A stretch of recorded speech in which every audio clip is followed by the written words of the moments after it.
Kuki-Zo leadership sets firm preconditions for ceasefire in Manipur ahead of peace talks. Hi, you're watching the Free Press Journal and I am Sneha Biswas.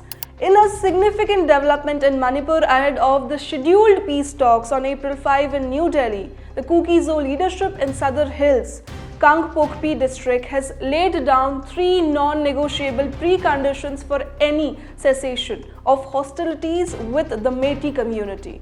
So just be with me till the end to know what are the conditions put forward. The announcement was made today during a high-level consultation meeting held at the KBC Center Church Hall, Kangpokpi. The meeting was convened by the Committee on Tribal Unity, Sadar Hills, Kangpokpi district.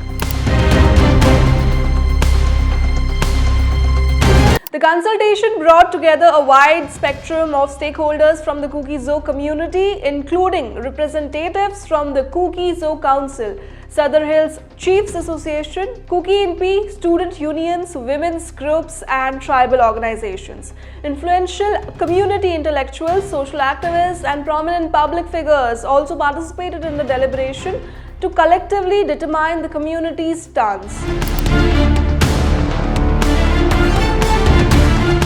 The Kuki-Zo leadership declared that any cessation of hostilities will be contingent on the following three conditions.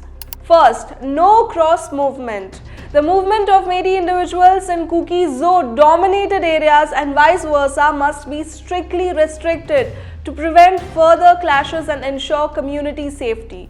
Number 2, structured dialogue. A formal and meaningful dialogue process must be initiated and actively pursued during the ceasefire period to ensure sustained engagement on key issues. Number 3, 6-month ceasefire.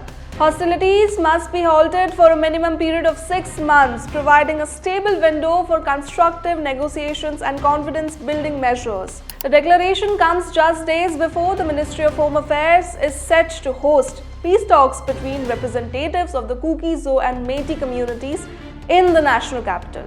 With tensions still running high in Manipur, the Kuki-Zo leadership has made it clear that a ceasefire will only be possible if these terms are accepted. With this move, do you think that peace would be restored in Manipur? What are your thoughts on this? Let me know your views on the matter in the comments below and don't forget to like, share and subscribe to the Free Press Journal. Thank you for watching.